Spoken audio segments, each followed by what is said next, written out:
તમે ભવિષ્ય માટે તૈયાર સીએનબીસી બજારના ઇબેક્સ કેશ સ્ટુડિયોમાં પ્રવેશી રહ્યા છો. વિશેષ રજૂઆતમાં આપનું સ્વાગત છે. હું છું યશ ભટ્ટ આપની સાથે અને વર્ષ 2021 હવે પૂર્ણ થવા જઈ રહ્યું છે અને બહુ મહત્વપૂર્ણ વર્ષ રહ્યું છે. આપણા સૌ કોઈના જીવનમાં ઘણું શીખ્યા છીએ, ઘણું જાણ્યા છીએ અને માર્કેટમાં પણ જો આપણે વાત કરીએ, આ તો જીવનની વાત થઈ, પણ માર્કેટની પણ વાત કરીએ તો ઘણું શીખવા મળ્યું છે, ઘણું સમજવા અને જાણવા મળ્યું છે. પણ આ વર્ષ હવે પૂરું થવા જઈ રહ્યું છે એટલે અહીંયાથી આગળ નવો એજન્ડા શું રાખવો, નવા વર્ષમાં શું સમજવું અને શું શીખવું તે પણ થોડું એડવાન્સમાં ચર્ચા કરવી જરૂરી બને છે અને એ માટે જ આ વિશેષ રજૂઆત અમે ખાસ તમારા માટે લઈને આવ્યા છીએ, જેમાં વર્ષ 2022 માટે કયા કયા મુદ્દાઓ ધ્યાનમાં રાખવા, કયા કયા ઇવેન્ટ્સ છે કે જેના ઉપર ફોકસ રાખવું અને કાઉન્ટર્સ એટલે કે પિક્સ તમારા માટે એની તો ખાસ ચર્ચા આપણે કરીશું જ. તો વર્ષ 2022ના આઉટલુક માટે આપણે ચર્ચા શરૂ કરીએ. આપણી સાથે આપણે એક્સપર્ટ્સ જોડાઈ રહ્યા છે. બોઇન્ટ કેપિટલના જીગર મિસ્ત્રી, અસીમ મહેતા અને એસોસિએટ્સના અસીમ મહેતા અને ટર્ટલ વેલ્થના રોહન મહેતા પણ આપણી સાથે જોડાઈ રહ્યા છે. તો આપ સૌ કોઈનું સ્વાગત છે અને ડેફિનેટલી શરૂઆત જે છે તે જીગર આપણે એ રીતના જ કરીએ કે વર્ષ 2021એ ઘણું શીખવ્યું, વોલેટિલિટીમાં કઈ રીતે રહેવું તે બધું આપણને શીખવ્યું છે. એટલે વર્ષ 2022માં આપણે આગળ વધી રહ્યા છીએ. કયા કયા મુદ્દાઓ છે કે જેને ખાસ તમે ધ્યાન રાખી રહ્યા છો અને વર્ષ 2022 માટે કયા એવા એસ્પેક્ટ્સ હશે કે જેના ઉપર ખાસ આપણું ફોકસ હોવું જોઈએ? જીગર. મને બોલાવવા બદલ આપનો ખૂબ આભાર. સીવાય કેલેન્ડર યર 21માં તમે કીધું એ હિસાબથી આપણે જોયું કે માર્કેટે છે ને એવરી 8 to 12 વીક્સ 8 થી 12 અઠવાડિયામાં ડિરેક્શન્સ ચેન્જ કરી છે. તો ફેબ્રુઆરીથી એપ્રિલ સુધી આપણે રેન્જ બાઉન્ડ રહ્યા, પછી મેમાં 1000 પોઈન્ટની રેલી આવી, then we became range bound again till August અને મિડ ઓક્ટોબર પછી ત્યાંથી રેલી આવી અને હવે નવેમ્બરમાં ઓક્ટોબર અને નવેમ્બરમાં જે એફઆઈ નું સેલિંગ ચાલુ થયું છે એ અત્યાર સુધી બી ચાલી રહ્યું છે. તો ઓક્ટોબર ને નવેમ્બર માં એફઆઈએ માર્ચ 2020 જે કોરોનાનો ફર્સ્ટ વેવનો મહિનો હતો એનાથી બી વધારે સેલિંગ કર્યું છે અને ડોમેસ્ટિકે અને રિટેલે બાય કર્યું છે. તો એ હિસાબથી આ આંકડા તમે જુઓ તો એ કાફી મહત્વના છે. હવે સીવાય 22 કેલેન્ડર યર 22માં જતા આપણી સામે 2-4 પ્રશ્નોનો આપણને જરૂર જવાબ જોઈશે. પહેલી વાત છે કે અક્રોસ ધ બોર્ડ તમારે ઇન્ટરેસ્ટ રેટ્સ વધવાના ચાલુ થશે. તો બેંક ઓફ ઇંગ્લેન્ડે તો ગઈકાલે ઇન્ટરેસ્ટ રેટ વધાર્યું, ફેડરલ રિઝર્વે પણ કીધું કે એ લોકોનો ટેપરનો જે કાર્યક્રમ છે એ વધીને ચાલશે. તો $10 બિલિયન સામે $30 બિલિયન એ લોકો હવે ટેપરિંગ ચાલુ કરશે અને એ જ્યારે પતશે ત્યારે પછી એ લોકો ડિસિઝન લેશે કે આ લોકોએ ઇન્ટરેસ્ટ રેટ વધારવું કે નહીં. તો આપણે આને બે હિસ્સામાં જોઈએ. એક છે તમારું લિક્વિડિટી સ્ટેન્ડ પોઈન્ટથી આ કેવી રીતના બેસે છે અને બીજું ફંડામેન્ટલ સ્ટેન્ડ પોઈન્ટથી. લિક્વિડિટી સ્ટેન્ડ પોઈન્ટમાં ઓબ્વિયસલી બીકોઝ અગર તમારો યુએસના ઇન્ટરેસ્ટ રેટ વધશે, યુએસ ડોલર તમારો સ્ટ્રોંગ થશે અને આ એફઆઈ નું સેલિંગ થોડા હદ સુધી ચાલુ રહેશે એવી શક્યતા છે. ફંડામેન્ટલ સાઇડથી તમે જુઓ તો આ ટેપર ઇન્સિડન્ટ જે તમારા ઇન્ટરેસ્ટ રેટ રાઇઝના ઇન્સિડન્ટ છે હિસ્ટ્રીમાં 2000ની સાલ પછી 2 વાર થયા છે. એક છે જૂન 2004 થી મે 2006 જ્યાં ઇન્ટરેસ્ટ રેટ તમારું 1% થી વધીને 5% થયું. એ દરમિયાન ગ્લોબલ બૂમનો ટાઈમ હતો તો સેન્સેક્સ બી તમારું 100% થી વધારે વધ્યું છે. અને બીજો ટેપરનો ઇન્સિડન્ટ હતો ઓર રાધર ઇન્ટરેસ્ટ રેટ રાઇઝનો ઇન્સિડન્ટ હતો નવેમ્બર 15 થી ડિસેમ્બર 2010 સુધીમાં.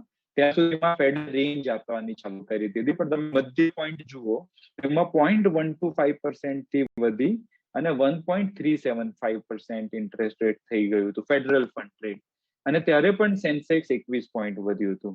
તો એક તો લિક્વિડિટી છે કે જ્યાં તમારે કદાચ ફ્લો નેગેટિવ રહી શકે ફોર સમ ટાઈમ અને બીજી બાજુ પર તમારું ફંડામેન્ટલ હિસ્ટોરિકલ બેકગ્રાઉન્ડ છે જ્યાં તમારે એટલો પ્રોબ્લેમ ઇનિશિયલ રાઉન્ડમાં નથી જોયો ને તે આપણે એનાથી આપણે મેક્રોને કનેક્ટ કરીએ તો એમાં એ બહુ ક્લિયર છે કે તમારું હાઈ ફ્રીક્વન્સી ડેટા પોઈન્ટ છે, it is pointing towards stability and sharp recovery.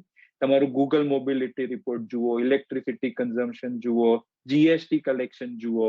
તો મને લાગે છે કે ફોકસ એકવાર લિક્વિડિટીના જે ટેપર છે ત્યાંથી હટશે તો તમારું ફોકસ પાછું તમારા મેઇન ફંડામેન્ટલ્સ પર આવવું જોઈએ અને અમારા હિસાબથી કાફી સ્ટ્રોંગ અને સ્ટેબલ છે ફોર ધ નેક્સ્ટ 3-4 યર્સ. તો તમારે એ ફોકસ ત્યાં લઈ આવશો જેટલું ઝડપથી એટલું તમારું પોર્ટફોલિયો પોઝિશનિંગ કરવામાં રિલેટિવ ઇઝીનેસ રહેશે. ડેફિનેટલી બહુ ઇન્ટરેસ્ટિંગ ઇન્સાઇટ્સ આપણને અહીંયાથી ખાસ મળી રહ્યા છે. અસીમજી આપનું પણ સ્વાગત અને રોહન આપનું પણ સ્વાગત. અને અસીમજી આપના સાથે ચર્ચા કરીએ હવે. બહુ મહત્વપૂર્ણ રહ્યું 2021 કોરોના સાથે જીવતા શીખ્યા આપણે અને નવા વેરિયન્ટની પણ આપણે કહી શકાય 2021માં જ ફરી એકવાર તપાસ થઈ ગઈ છે. એટલે વર્ષ 2022માં હવે આ જે નવું વેરિયન્ટ છે એના સાથે પણ જીવતા શીખવાનું છે, ડેલ્ટા અને પછી ઓમાઇક્રોન. એટલે આ બધી પરિસ્થિતિઓ તો છે જ, પણ માર્કેટ પણ સાથે સાથે કઈ રીતે પડવું અને કઈ રીતે ચડવું બંને શીખી ચૂક્યું છે. આપણે પણ આવા બધામાંથી વોલેટિલિટી વચ્ચે કઈ રીતે રહેવું તે શીખ્યા છીએ. અસીમજી, તમારા ઇનપુટ્સ શું રહેશે વર્ષ 2022માં આપણે જ્યારે એન્ટર થવા જઈ રહ્યા છે ત્યારે? સૌપ્રથમ તો જે રીતે માર્કેટની આપણે વાત કરી કે કોરોના કાળમાં લાઈફમાં એઝ વેલ એઝ માર્કેટમાં શું શીખ્યા, તો જો આપણે માર્કેટની વાત કરીએ તો જરા મારે 2021ના બજેટની પણ વાત કરીશ કે જ્યારે ગવર્મેન્ટ એક બોલ્ડ કહી શકાય એવું ફિસ્કલ ડેફિસિટ 9.2 નું જે પ્રોજેક્શન્સ કર્યું.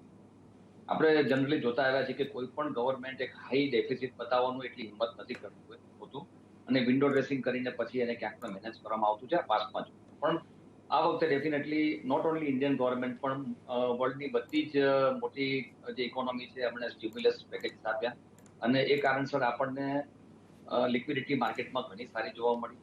માર્કેટમાં લિક્વિડિટીની સાથે આજે આપણે જોઈએ તો ડોમેસ્ટિક ફ્રન્ટ ઉપર એઝ વેલ એઝ એફઆઈ ઉપર એક સમયમાં સારી એવી આપણને ઇન્ફ્લો જોવા મળ્યો. પણ ગ્રેજ્યુઅલી આપણે જે જોઈ રહ્યા છીએ કે ક્યાંક ને ક્યાંક એસેટ બબલ ક્રિએટ ના થાય એવો એક ચોક્કસ પ્રયત્ન હવે ગ્રેજ્યુઅલી થવા માંડશે. કારણ કે એસેટ બબલ જો ક્રિએટ થાય તો એને મેનેજ કરવું ખૂબ જ ડિફિકલ્ટ પડતું હોય છે. અત્યારે આપણી પાસે જે રિપોર્ટ છે કે ચાઇનાના જે ફિગર્સ છે, ત્યારે વર્લ્ડ આટલું સ્ટિમ્યુલસ આપી રહ્યું હતું, ચાઇના એના ઉપર કંટ્રોલ કરી રહ્યું છે અને છેલ્લા 4 થી 5 મહિનામાં ચાઇનાએ ઘણા એવા સ્ટેપ લીધા છે કે જ્યાં એમને એ બાબત ઉપર એડ્રેસ કર્યું છે. નો ડાઉટ ચાઇનાની ઇકોનોમી માટે બહુ કોન્ફિડન્સથી બોલવું ડિફિકલ્ટ છે, પણ જે રીતે વર્લ્ડની જે ઇકોનોમી, વર્લ્ડના જે ઇન્વેસ્ટર્સ છે એવું માને છે કે ચાઇનાનું આ સ્ટેપ છે ડેફિનેટલી એક પોઝિટિવ ગણી શકાય.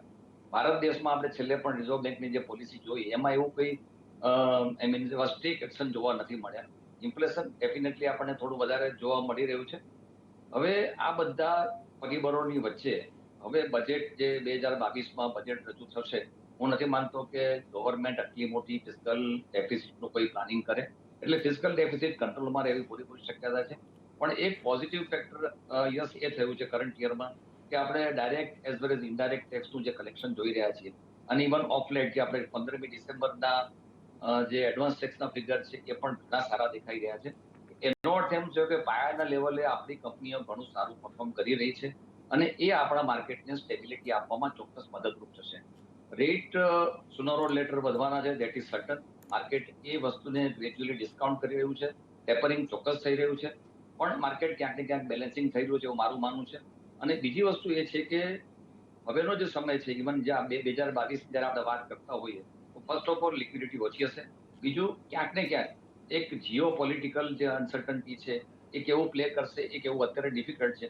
પણ આપણે જોઈએ કે જે રીતે ડિફેન્સનો એક્સપેન્સીસ, બોર્ડર ઉપર જે જમાવડો છે, અત્યારે એમાંનું કંઈ નેગેટિવ નથી, પરંતુ એક આ ફેક્ટરને પણ ક્યાંક ને ક્યાંક આપણે ધ્યાન રાખવું પડશે. પણ ઓવરઓલ આપણી બધી જ કંપની, જેમ આપણે લાઈફમાં શીખ્યા છીએ કે જ્યારે કન્ટિન્જન્સી આવતી હાઉ ટુ મેનેજ ઇટ, તો આપણી કંપનીઓ પણ જોયું છે કોસ્ટ કટિંગથી માંડી નવા કેપેક્સના પ્લાનથી કરી અને ખૂબ સારા ફૂટિંગ ઉપર આપણે છીએ. એટલે માર્કેટ માટે મને તો એવું લાગે છે કે 2022માં એવું કોઈ નેગેટિવ પ્લે નહીં કરે. હા, એક વસ્તુ આપણે ચોક્કસ માનીએ છીએ કે માર્કેટમાં 15%ના CAGR આપણે જનરલી થંબ રૂલ તરીકે કામ કરતા હોઈએ છીએ, તો એ ફેક્ટર કદાચ આવતા વર્ષે કામ કરશે. કરંટ યરનું જે એક એક્સ્ટ્રા ઓર્ડિનરી રિટર્ન છે એ કદાચ રિપીટ ના થાય, પણ માર્કેટ ડિસઅપોઇન્ટ નહીં કરે એવું ચોક્કસ હું માનું છું. અને જનરલી જે રીતે આપણે જે પ્રિફર કરતા હોઈએ છીએ એ રીતે ઇન્વેસ્ટર જો ધ્યાન રાખશે તો માનું છું 2022 પણ એટલું જ સારું બની જશે. ડેફિનેટલી. તો આ ઇનપુટ્સ આપણને મળી રહ્યા છે અને રોહન, આપનું પણ સ્વાગત અને આપના પાસેથી પણ ઇનપુટ્સ લઈએ. 2022 બહુ ઇન્ટરેસ્ટિંગ રહેશે. ઇન્ટરેસ્ટ રેટ્સની પણ આપણે ઓલરેડી ચર્ચા કરી રહ્યા છીએ કે અહીંયાથી હવે વધવા જોઈએ. આ બધી પરિસ્થિતિઓ પણ 2022 પાસેથી આપણે એક્સપેક્ટ કરવાની છે. તો શું ધ્યાન રાખી રહ્યા છો તમે અને ખાસ કયા કયા મુદ્દા પર ફોકસ રાખી અને 2022માં આપણે એન્ટ્રી કરીશું, રોહન? Good afternoon, everyone.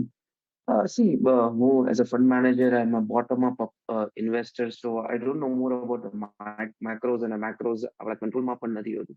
પણ મજાની આખી સ્ટોરી એ છે કે આખી 2022, 23, 24 નેક્સ્ટ 3-4 વર્ષ બહુ ઇન્ટરેસ્ટિંગ રહેશે કન્ઝ્યુમર માટે અને કેવી રીતના બિટ્સ અને એટમોસ જે બુકમાં લખેલું છે કે કેવી રીતના બે કંપની અલગ અલગ કંપની છે જે ફોર એક્ઝામ્પલ જે કંપની ન્યૂ સ્કેલ બિઝનેસ કરી રહી છે અને એક કંપની છે જે ઓલ્ડ સ્કૂલ બિઝનેસ કરી રહી છે. આ બંનેમાં કેવી રીતના થશે? એકમાં પાસે પ્રોફિટેબિલિટી છે ને એક પાસે સ્કેલેબિલિટી છે. આઈ થિંક સો જે આ મિક્સ છે એ બહુ ઇન્ટરેસ્ટિંગ રહેશે. I believe next 2022 will not be a sense જી year or a year કે એવું નહીં થાય કે નિફ્ટી એટલી બધી rise નથી. ઓકે ઓકે મને લાગે છે કદાચ સંપર્કમાં તકલીફ પડી રહી છે રોહન સાથે, તો આપણે ફરી એકવાર સંપર્કનો પ્રયત્ન કરીએ. પણ જે આ મુદ્દાઓ છે તે બધામાં આપણે અહીંયા ખાસ ચર્ચા કરી રહ્યા છીએ 2022ની. પણ વર્ષ 2022 એટલા માટે પણ મહત્વપૂર્ણ રહેવાનું છે કારણ કે અહીંયાથી આપણે જોઈ રહ્યા છીએ અમુક મહત્વપૂર્ણ સ્ટેટ્સ છે કે જ્યાં ઇલેક્શન રહેશે, ચૂંટણી પણ રહેવાની છે અને ઇલેક્શન આવતું હોય ત્યારે ઇન્ફ્રાસ્ટ્રક્ચર, હેલ્થ આ બધા પર સ્પેન્ડ ખાસું વધતું જોવા મળતું હોય છે. તો જીગર આ આસ્પેક્ટથી તમારા પાસે હવે ખાસ આવીએ અને જાણીએ કે ઇલેક્શનનું વર્ષ બહુ મહત્વપૂર્ણ રહેતું, એમાં પણ યુપી છે, પંજાબ છે, આવા મોટા સ્ટેટ્સ અને ગુજરાત પણ છે લગભગ યર એન્ડમાં. અને કદાચ એવી પણ વાતો ચાલી રહી છે કે કદાચ જલ્દી ઇલેક્શન આવી જાય ગુજરાતમાં પણ. તો આવા બધા ખાસ એસ્પેક્ટ્સ પર ધ્યાન રાખવું બહુ જરૂરી બને. જીગર સાચી વાત છે યશ તમારી. એસ્પેશિયલી ઉત્તર પ્રદેશનું જે ઇલેક્શન છે, ઘણા લોકો એને રેફરેન્ડમ ફોર 2024 માનીને જો જોશે તો એમાં કદાચ જો નેગેટિવ આઉટકમ હોય ધ કરંટ ઇન્કમ્બન્ટ પાર્ટી માટે તો it could have a bearing on the market. તો માર્કેટમાં એ થોડો શોર્ટ ટર્મ ફ્લેશ આવી શકે. પણ અધર દેન ધેટ સ્ટેટ ઇલેક્શનમાં જે બાકી બધા મોટા પણ સ્ટેટ હોય તો માર્કેટ એને નેશનલ રેફરેન્ડમ માનીને ચાલી નથી રહ્યું.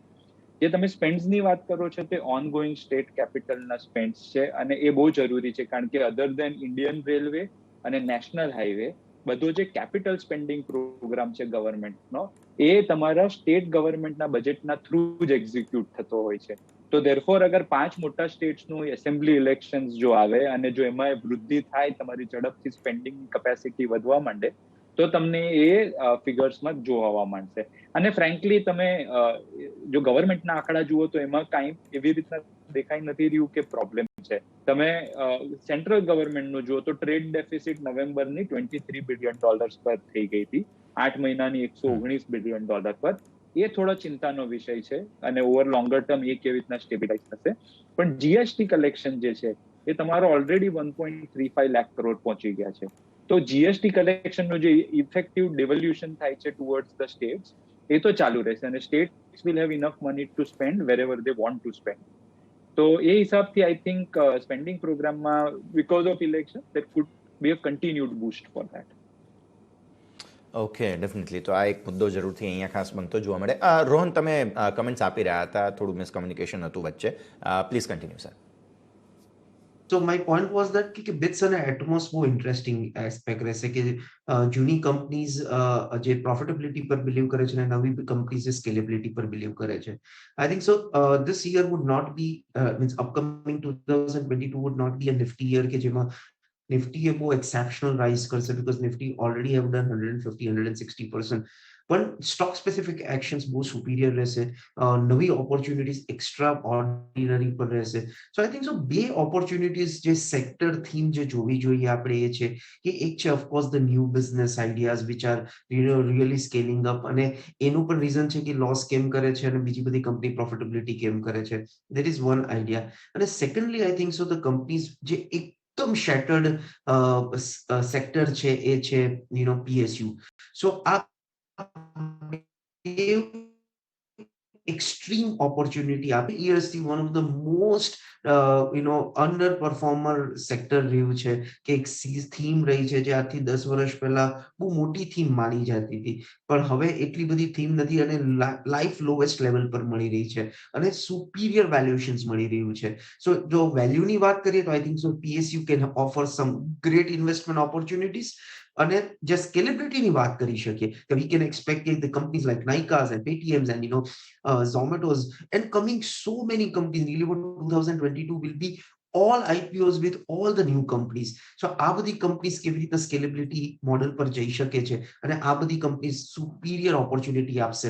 અને third theme which is very important is that કે અત્યારના જે કરંટ કંપનીઓ છે જે સારું કામ કરી રહી છે એ શું સ્કેલેબિલિટીના પોઈન્ટ્સથી નવું કરી રહી છે.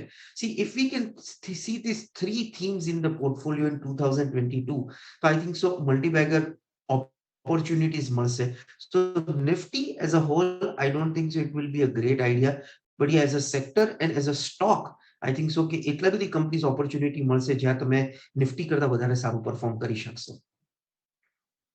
Definitely. તો આ એક ઇન્ટરેસ્ટિંગ એનાલિસિસ આપણને અહીંયા ખાસ બની રહ્યું છે, ધ્યાન રાખીએ. હવે એક બ્રેકનો સમય થઈ ગયો છે, તો બ્રેક લઈએ અને બ્રેક બાદ આજે વિશેષ રજૂઆતમાં આપના માટે વર્ષ 2022 માટે કયા સ્ટોક્સ છે, કયા કોલ્સ છે કે જેને ધ્યાનમાં રાખવાના રહેશે તેના પર ચર્ચા કરીશું બ્રેક બાદ.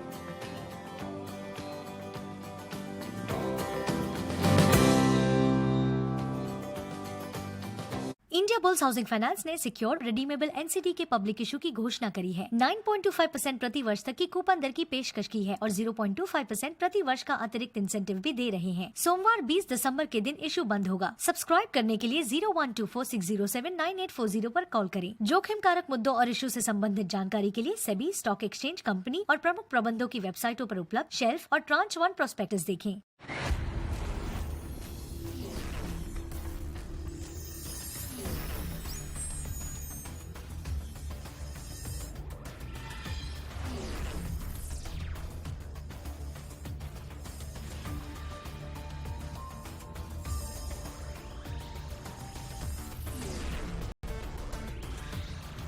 This is CNBC Bazaar Newsroom, powered by Ebix Cash.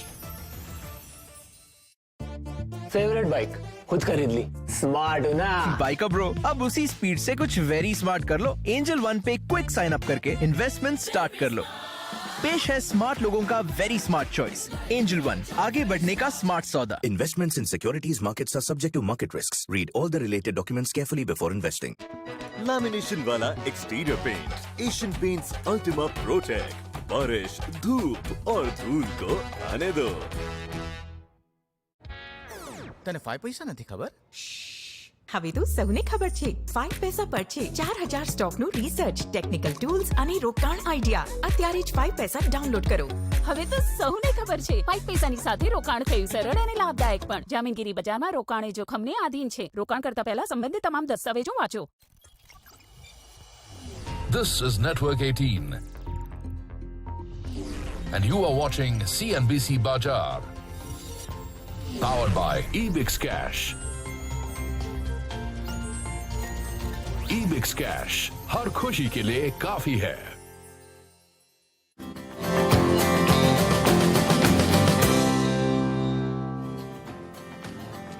તો બ્રેક બાદ આપનું સ્વાગત છે અને આપ સૌ કોઈ જેની રાહ જોઈ રહ્યા છો તે એટલે કે વર્ષ 2022 માટેના પિક્સ પર આપણે નજર કરીશું.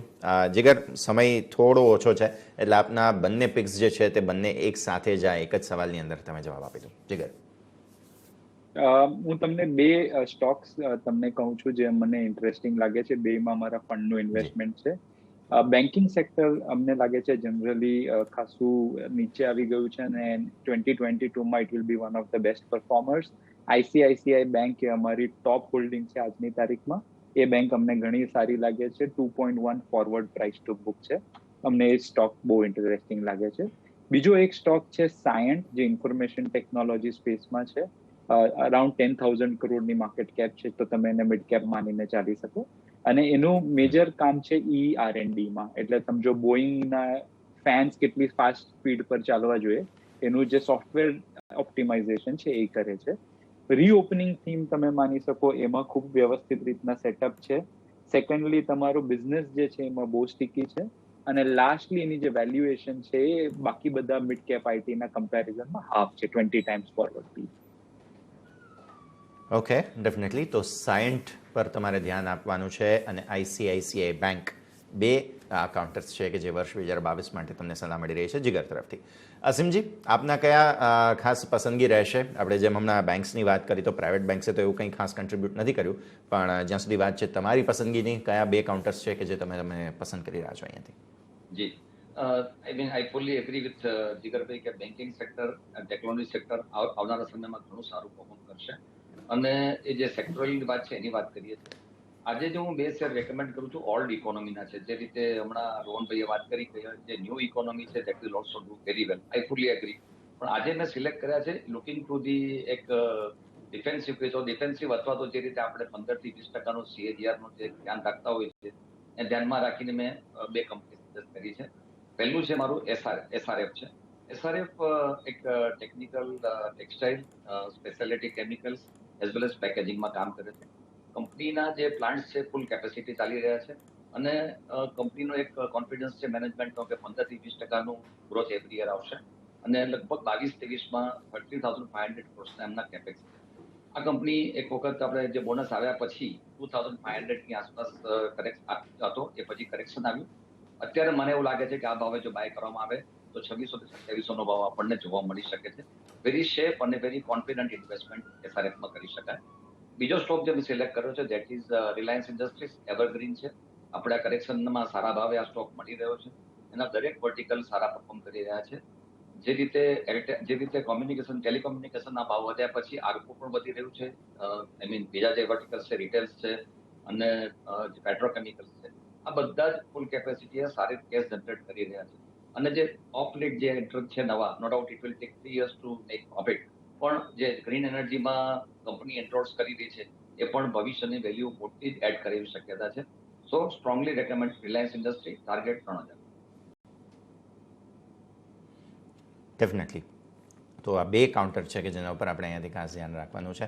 આ 2 બહુ ઇન્ટરેસ્ટિંગ કાઉન્ટર્સ છે અને અહીંયાથી આગળ માટે થઈને આની પણ ટ્રેજેક્ટરી તમને ખાસ ઇન્ટરેસ્ટિંગ બનતી જોવા મળી રહી છે, તો બંને પર તમે ધ્યાન રાખો. અને રોહન, અંતે તમારા પાસે આવીએ, કયા 2 કાઉન્ટર્સ છે કે જેના ઉપર તમારી નજર અહીંયાથી રહી છે 2022 માટે? See, I also agree my fellow participants' thought process. હું 2 કંપની એવી લાવ્યો છું કે જે recommend કરીશ કે જે generally out of the theme છે. So that will make the things more interesting. So one is a very small cap company is Polyplex. Polyplex exceptionally EV player છે. PT industry, film industry નું બહુ મોટું કામ કરી રહી છે. જો અગર અને બહુ મોટું EVમાં બેનિફિશિયરી થઈ શકે છે. સેકન્ડલી એક્સ્ટ્રીમલી સુપીરિયર વેલ્યુએશન્સ પર મળી રહી છે. હજી પણ 10 to 15 ના વેલ્યુએશન પર મળી રહી છે અને આજની તારીખે તે 10% ડિવિડન્ડ yield છે. સો આ બહુ ઇન્ટરેસ્ટિંગ કંપની છે કે કાલ સવારે આ કંપનીની લેવલ 10,000 કરોડની થઈ શકે છે. અને સેકન્ડ કંપની છે એ છે Power Grid. One of the most under performing sector, જે મેં PSU કીધું એમાં one of the most profitable અને ગ્રોઈંગ કંપની છે. પાવર ટ્રાન્સમિશનનું નિયરલી અબાઉટ 70% માર્કેટ શેર છે. સુપીરિયર ટર્નઅરાઉન્ડ સ્ટોરી છે. ભાવ ત્યાંનો ત્યાં છે જે લાસ્ટ 13 વર્ષ પહેલા હતો અને પ્રોફિટેબિલિટી નિયરલી અબાઉટ ત્યાંથી 10x વધી ગઈ છે અને again a better dividend player. So to this 2 companies are very different theme of what my fellow participant is also given. અને એક માર્કેટમાં જનરલી આ 2 કંપની માટે એટલું બધું મોટિવેશન નથી. So this 2 company can be a very different crux to your portfolio. So yeah, Polyplex and Power Grid. Okay, definitely. તો પોલીપ્લેક્સ પર તમારે નજર રાખવાની છે અને પાવર ગ્રીડ પર નજર રાખવાની છે. બંને કાઉન્ટર્સ ઇન્ટરેસ્ટિંગ જગ્યા પર બનતા જોવા મળી રહ્યા છે, તો આના પર આપણે ખાસ ધ્યાનમાં રાખીએ. તો આ સાથે જ ઇન્ટરેસ્ટિંગ ચર્ચા જે છે આપણી તેને અહીં અટકાવવાનો સમય થઈ ગયો છે. તો જેટલી આપણે ચર્ચા કરી જીગર, તે માટે આપના ડિસ્ક્લોઝર્સ. અમારા ફર્મનું હોલ્ડિંગ છે, અમારું પર્સનલ હોલ્ડિંગ નથી આ કોઈ બી શેર્સનું. બિલકુલ. અસીમજી? જી, બંને સ્ટોક ફેમિલીના પોર્ટફોલિયોમાં છે અને વ્યવસ્થિત ધ્યાન રાખવાનું છે પોતાના એડવાઇઝરની સલાહ. બિલકુલ. રોહન?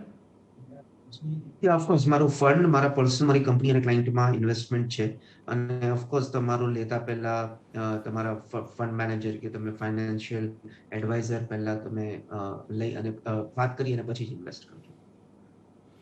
આપ ત્રણેયનો ખૂબ ખૂબ આભાર અમારા સાથે જોડાવા માટે અને આ સમગ્ર વિશેષ રજૂઆતમાં ચર્ચામાં ભાગ લેવા માટે. તો વર્ષ 2022માં કયા કયા શેર્સ છે, કયા કયા મુદ્દાઓ છે કે જેના તમારે ખાસ ધ્યાનમાં રાખવા જોઈએ, તેના પર આપણે ખાસ આ વિશેષ ચર્ચામાં રજૂઆત કરી. અંતે જતાં જતાં તમને ફરી એક વખત બતાવી દઈએ આપણા જે એક્સપર્ટ્સ છે તેમના દ્વારા તમને કયા કયા શેર્સમાં સલાહ જોવા મળી છે. તો બોઇન્ટ કેપિટલના જીગર મિસ્ત્રી તરફથી તમને ICICI બેંકમાં એક તો ખાસ ખરીદી કરવાની સલાહ મળી રહી છે વર્ષ 2022 માટે. ઇન્ટરેસ્ટિંગ કાઉન્ટર છે અને જેમ આપણે ચર્ચા કરી હતી તેમ કે પ્રાઇવેટ બેન્ક્સે ખાસ સપોર્ટ કર્યો નથી વર્ષ 2021માં. PSU બેન્ક્સમાં બહુ સરસ ખરીદારી હતી. જો તમે યર ટુ ડેટ રિટર્ન્સ જુઓ તો તમને અહીંયા ICICI આઈસીઆઈસીઆઈ બેંકમાં જરૂરથી એક ખરીદદારી બનતી જોવા મળી રહી છે. આ સિવાય તમે અસીમ મહેતા તરફથી જુઓ તો ત્યાં તમને રિલાયન્સ ઇન્ડસ્ટ્રીઝ જેવા એક દિગ્ગજ કાઉન્ટરમાં તમને ખરીદદારી કરવા માટેની સલાહ બનતી જોવા મળી રહી છે, તો ત્યાં તમારે ખાસ ધ્યાન રાખવું જોઈએ.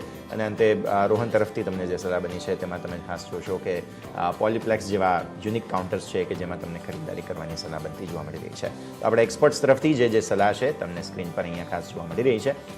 SRF અને રિલાયન્સ અસીમજી તરફથી છે.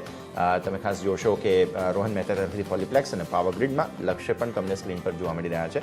અને ખાસ તમે જોશો કે અહીંયાથી જીગર મિસ્ત્રી તરફથી આઈસીઆઈસીઆઈ બેંક અને સાયન્ટ બંનેમાં ખરીદી કરવાની સલાહ મળી રહી છે. તો આ સાથે જ આ વિશેષ રજૂઆતમાં હાલ બસ આટલું જ. મને યશને આપશે રજા અને વર્ષ 2022 આપ સૌ કોઈને સારા રિટર્ન્સ અપાવે તેવી શુભેચ્છા સાથે રજા આપશે. નમસ્કાર.